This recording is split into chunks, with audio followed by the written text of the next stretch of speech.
आप देख रहे हैं मिड कैप मंत्रा। हमारे साथ है मंत्री फिनमार्ट के अरुण कुमार मंत्री, उनसे लेंगे ट्रेड्स, लेकिन पहले मार्केट का एक्शन लेकर आते हैं। शुरुआत बेहतर हुई, उसके बाद मार्केट्स फिसले, दिन के लोअर लेवल पर गए और वापस नीचे से एक रिकवरी देखने को मिल रही है। इस समय निफ्टी फ्लैट हो चला है, हरे निशान में आने की तैयारी कर रहा है पूरे तरीके से। दिन के दौरान हमने 22,000 तक स्लिप होते हुए देखा था निफ्टी को। सिमिलरली अगर आप बैंक निफ्टी को देखेंगे तो यहाँ पर दिन के दौरान 1% तक की गिरावट देखने को मिल रही थी। फिलहाल अगर आप देखेंगे बैंक निफ्टी को तो सिर्फ 0.5% से भी कम की गिरावट फिलहाल देखने को मिल रही है। Similarly mid cap small caps में तो 2.5% तक के लॉसेस ड्यूरिंग द डे देखने को मिले थे। यहां भी लोअर लेवल से थोड़ा सा संभला है बाजार। स्मॉल कैप इंडेक्स अब सिर्फ 0.5% नीचे रह गया। आप देखिए स्मॉल कैप इंडेक्स माफ कीजिए 1% नीचे है, मिड कैप इंडेक्स 0.5% के आसपास नीचे है।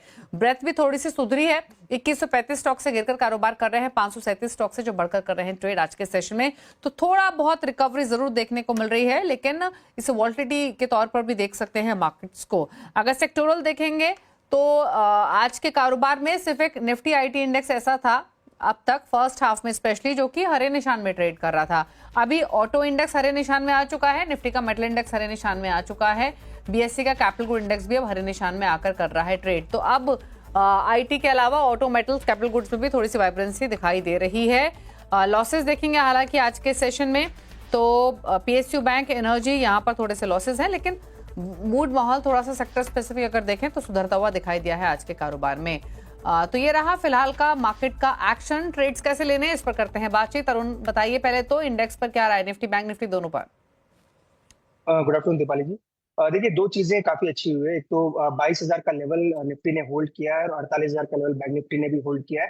तो दोनों ही जगह आप देखें तो काफी पुट राइटिंग है, तो दोनों को अगर रेस्पेक्ट कर रहा है तो हमें भी लग रहा है कि मार्केट में यहाँ से अगर ये पुट राइटिंग को रेस्पेक्ट होता है तो एक डेड कैट बाउंस आएगा। अगर वो बाउंस कहाँ तक आ सकता है, 22,250, 22,280 वहां तक हो सकता है वापस मार्केट ऊपर जाता हुआ नजर आए।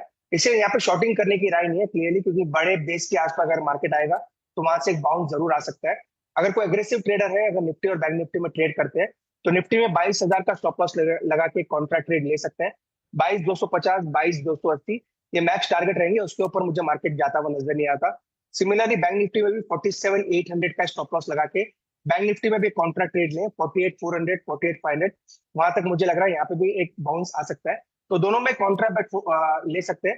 1 से 2 दिन में मुझे लग रहा है थोड़ा बाउंसेस दोनों इंडेक्सेस में आ सकते हैं। सेक्टर स्पेसिफिक हमने मूव्स देखे आज के सेशन में, कुछ सेक्टर्स में रिकवरी देखने को मिली है। अगर हम स्टॉक स्पेसिफिक बात करें तो आपने किन पॉकेट से स्टॉक्स को पिक किया है?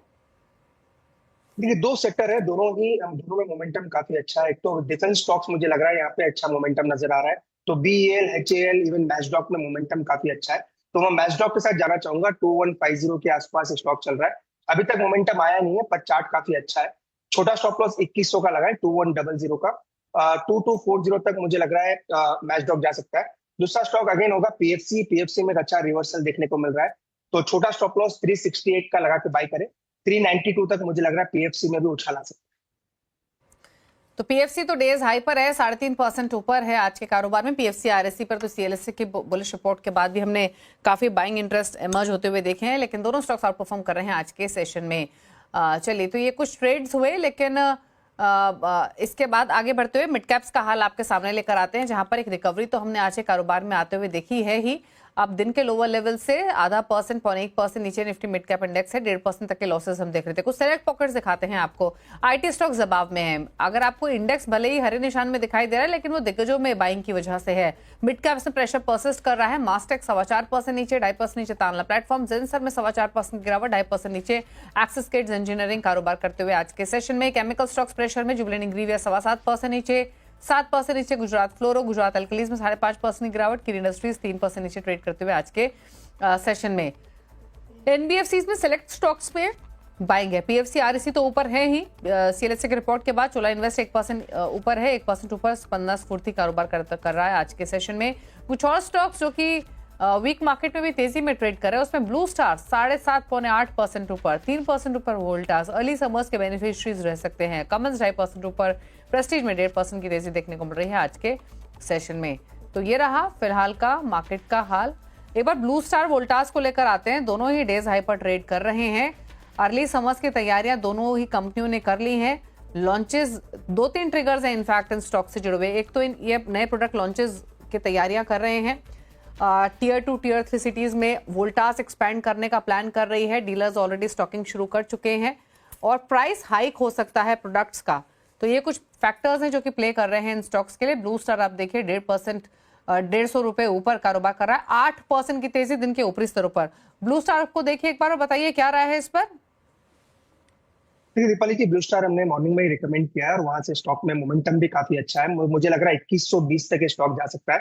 तो ऑलरेडी ये स्टॉक ऑलरेडी 150 रुपए ऊपर है, थोड़ा डिप का वेट करें। 2020-2030 तक एक बार स्टॉक आ सकता है। तो 2120 तक मुझे लग रहा है ब्लू स्टार जाना चाहिए। इनफैक्ट अगर दोनों स्टॉक में कंपेयर करें, जैसा कि आपने कहा, वोल्टास मुझे लग रहा है यहाँ पे अभी मोमेंटम और बन सकता है। तो 1390-1400 तक तो मुझे लग रहा है वोल्टास में मोमेंटम आना चाहिए। ओके, तो चलिए ये वोल्टास ब्लू स्टार की बात हुई। एक और स्टॉक पर बात करते हैं, वो है अल्ट्राटेक सीमेंट का। गिरते बाजार में अल्ट्राटेक सीमेंट में 2.5% से ज्यादा की तेजी है। अल्ट्राटेक में क्यों ये तेजी बनी है आज वीक मार्केट में भी, इसको समझते हैं। श्रेया हमारे साथ मौजूद है बताने के लिए। श्रेया बताइए।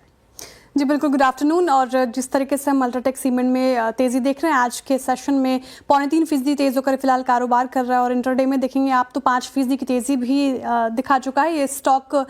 कारण क्या है, तो एक तो ब्रोकरेज रिपोर्ट काफ़ी ज़्यादा बुलिश है। सीएलएसए और मॉर्गन स्टैनली की रिपोर्ट आई है। सीएलएसए ने देखिए होल्ड से इसको अपग्रेड करके आउट परफॉर्म की रेटिंग दे दी है। टारगेट प्राइस की बात करें तो 12,100 रुपये प्रति शेयर से बढ़ाकर 12,700 रुपये प्रति शेयर का टारगेट प्राइस रख दिया है। यानी कि लास्ट रेटिंग प्राइस से अगर आप देखें तो 35% का अपसाइड पोटेंशियल सीएलएसए को फिलहाल नजर आ रहा है। वहीं मॉर्गन स्टैनली ने देखिए 13,650 रुपए का टारगेट प्राइस रखा है। तो यहाँ पे भी अच्छा खासा अपसाइड पोटेंशियल आप एक्सपेक्ट करके चल रहे हैं। क्या पसंद आ रहा है सीएलएसए को, तो देखिए सीएलएसए ने ये माना है कि अल्ट्राटेक सीमेंट की जो एंट्री हुई है वायर एंड केबल्स में, उससे चिंताएं तो थोड़ी बढ़ी है और उसका असर भी हमें देखने को मिला थर्सडे और फ्राइडे के सेशन में, जब स्टॉक पर ज़्यादा डेंट पड़ता हुआ नजर आया था। लेकिन इसके बावजूद भी अगर आप देखें तो रिस्क रिवॉर्ड रेशियो जो है वो काफ़ी ज़्यादा फेवरेबल नजर आ रहा है सीएलएसए को। इनफैक्ट अगर बात करें डिमांड और प्राइसिंग रिकवरी के बारे में, तो वहाँ पर भी रिकवरी देखने को मिल रही है। उसके कारण स्टॉक को फायदा मिलता नजर आ सकता है। इसके अलावा कंपनी ऑर्गेनिक और इनऑर्गेनिक इंडस्ट्री में अपनी एक्सपेंशन कर रही है, जिससे मार्केट शेयर में गेन कमा सकती है कंपनी। तो एक पॉजिटिव ट्रिगर है। इनफैक्ट आप एनालिसिस की बात करें तो एनालिसिस ये भी बताती है कि सीमेंट प्राइसेस में जिस तरीके से इजाफा देखने को मिल रहा है, तो Q4 में एस्टिमेशन भी मीट कर सकती है। और मैनेजमेंट की तरफ से एक और एश्योरेंस भी आई है और उनका मानना है कि अब कंपनी और डाइवर्सिफिकेशन नहीं करेगी। तो ये भी कहीं ना कहीं बाजार को बात पसंद आई है, इसलिए बुलिश हैं दोनों ही ब्रोकरेजेस। वहीं अगर हम बात करें मॉर्गन स्टैनली की, तो मॉर्गन स्टैनली ने अल्ट्राटेक सीमेंट के बारे में कहा है कि कंपनी का ग्रे सीमेंट कोर कारोबार बना रहेगा, इसमें कोई दिक्कत की बात नहीं है। और कोर बिजनेस से जुड़े कारोबार के और मौके भी तलाश रही है कंपनी। इनफैक्ट जो केबल और वायर में इसकी एंट्री हुई है, उससे बिल्डिंग प्रोडक्ट्स में एक्सपेंशन कर रही है। बिल्डिंग प्रोडक्ट्स में एक्सपेंशन की वजह से स्थिति बेहतर नज़र आ रही है और अल्ट्राटेक सीमेंट जिस लेवल पर भी कारोबार कर रही है वो ज़्यादा अट्रैक्टिव लग रही है मॉर्गन स्टैनली को। इसलिए दोनों ही ब्रोकरेज बुलिश और स्टॉक में आज एक्शन देखने को मिल रहा है। ओके, चलिए शुक्रिया श्रेया आपका ये डिटेल्स बताने के लिए। स्टॉक 3% ऊपर कारोबार करते हुए। रुक रहे हैं एक ब्रेक के लिए, जल्द वापस आते हैं, कुछ और खबरें लेकर आते हैं और रुक करते हैं कुछ और खबरों का। बात करेंगे शुगर की। दरअसल फरवरी एंड तक चीनी के उत्पादन में करीब 14% की गिरावट देखने को मिली है। इस माह के मुताबिक हीट वेव के चलते गन्ने का उत्पादन घटा है। डिटेल्स के साथ असीम अंचंदा है। असीम बताइए कितना उत्पादन घटने की आशंका है और इसका फिर प्राइजेस पर क्या असर देखने को मिल सकता है। देखिए, हाल में ही इस्मा ने अपना नया डाटा जारी किया। इस डाटा के मुताबिक पिछले साल के मुकाबले फरवरी तक जो शुगर है उसके प्रोडक्शन में करीबन 14% की कमी आई है।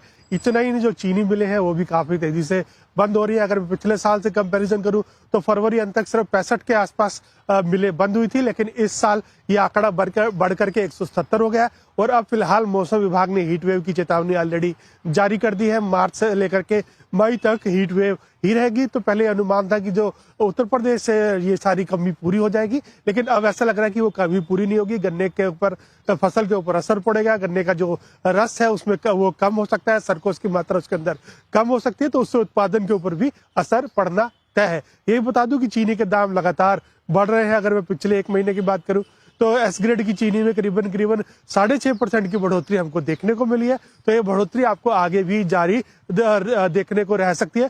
खासतौर पे कि मार्च का महीना काफी क्रूशियल होगा। मार्च में देखना पड़ेगा कि ये प्रोडक्शन आगे बढ़ता है या नहीं बढ़ता। अगर मार्च में भी ये प्रोडक्शन नहीं बढ़ता है तो आने वाले दिनों में चीनी के दाम आपके लिए परेशानी बन सकते हैं। ओके, शुक्रिया आपका सीएम, ये डिटेल्स बताने के लिए। तो उत्पादन घटने की वजह से ऑलरेडी प्राइसेस 6-6.5% बढ़ चुके हैं और आगे भी प्राइसेस यहां से और बढ़ने की संभावना जताई जा रही है, क्योंकि जो उत्पादन है वो 14% कम सो फार दिखाई दे रहा है। शुगर स्टॉक्स देखेंगे दबाव के साथ ही कारोबार करते हुए आज के सेशन में दिखाई दे रहे हैं। लेकिन कुछ और ट्रेडिंग आइडियाज पर बातचीत कर लेते हैं। मार्केट इस समय रिकवर हुए, एक बार निफ्टी को लेकर आते हैं। शायद हरे निशान में आ चुका है, यहाँ पर रिकवरी हमने लोअर लेवल से आते हुए तो देखी थी, 22,100 के आसपास ट्रेड कर रहा था। इस समय का ट्रेंड देखेंगे तो यस, लोअर लेवल से 140-42 पॉइंट रिकवर होकर निफ्टी हरे निशान में ट्रेड कर रहा है। 24 अंकों की बढ़त देखने को मिल रही है। रुक रहे हैं एक और ब्रेक के लिए। ब्रेक के उस पर बात करिए कुछ और खबरों की, जल्द वापस आते हैं। मंत्रा रुक करते हैं कुछ और खबरों का। और आज से बार्सिलोना में मोबाइल वर्ल्ड कांग्रेस की शुरुआत हो चुकी है। ये कांग्रेस 6 मार्च तक चलने वाला है और यहाँ दुनिया भर की स्मार्टफोन कंपनियां अपने नए प्रोडक्ट्स इनोवेशन दिखा रही हैं। यहाँ इन्फिनिक्स ने 2 खास फोन पेश किए हैं, एक रंग बदलने वाला तो दूसरा सोलर चार्जिंग फोन। दोनों स्मार्टफोन की क्या है खूबियां बताने के लिए सीधे मोबाइल वर्ल्ड कांग्रेस से जुड़ रही हैं हमारी सहयोगी शिवानी खरत। एक सोलर चार्जिंग फोन और दूसरा कलर चेंजिंग कॉन्सेप्ट। इन्फिनिक्स ने ये दोनों के दोनों डिवाइसेस मोबाइल वर्ल्ड कांग्रेस के दौरान शोकेस किए। अभी ये सोलर एनर्जी रिजर्विंग टेक्नोलॉजी का इस्तेमाल करता है। ये डिवाइस एक स्पेशल केस जो पेरोविक्साइड फोटोवोल्टिक सेल से बनाई गई है, ये कैप्चर करती है लाइट दोनों इंडोर और आउटडोर सोर्सेज से, ताकि आपको इलेक्ट्रिसिटी पर डिपेंड करने की जरूरत नहीं है। एनर्जी कलेक्ट करती है रियल टाइम। आप पैसिवली चार्ज कर सकते हैं कहीं भी आपका डिवाइस, घर बैठे बैठे या आउटडोर सेटिंग में, बीच में वगैरह भी। इसी के साथ साथ ये सस्टेनेबिलिटी शोकेस है, इनफैक्ट इन्फिनिक्स का कॉन्सेप्ट है। इसी के साथ साथ ये कॉन्सेप्ट दूसरा ई कलरशिप 2.0 मोबाइल वर्ल्ड कांग्रेस के दौरान उन्होंने शोकेस किया। ये डिवाइस है पर्सनलाइजेशन को अलग नेक्स्ट लेवल तक लेकर जाता है। 30 यूनिक कॉम्बिनेशंस में से आपके पसंद का कॉम्बिनेशन आप चूज कर सकते हैं।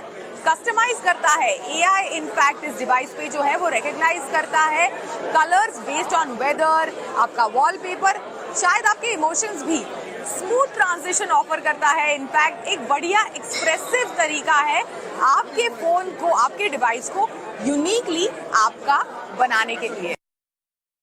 चलिए, तो ये रहा पूरा अपडेट। इंटरेस्टिंग प्रोडक्ट्स इन्फिनिक्स की ओर से, सोलर पावर से चार्ज होने वाला फोन इंटरेस्टिंग रहेगा। लेकिन चलिए आगे बढ़िए, प्लान भवन का अपडेट लेकर आते हैं। इस हफ्ते जो मुकाबला शुरू हुआ है वो मिरई एसेट शेयर खान के जतिन केडिया, मंत्री फिनमार्ट के अरुण कुमार मंत्री और एंजल वन के ओशो कृष्णन। आज पहला ही दिन है, क्या है स्थिति? ओशो कृष्णन लीड कर रहे हैं 2% रिटर्न्स के साथ, अरुण का पोर्टफोलियो 1% के रिटर्न्स दे रहा है और जतिन केडिया का पोर्टफोलियो नेगेटिव 4.21% के रिटर्न्स लैंड कर रहा है। तो ये रहा अपडेट। इसी के साथ मिड कैप मंत्रा में तो इतना ही। ब्रेक के उस पार लेकर आएंगे न्यूयॉर्क कंपनी में आज हम बातचीत करेंगे थायरो केयर टेक के एमडी और सीईओ राहुल गुहा से। एक छोटे से ब्रेक के बाद नमस्कार।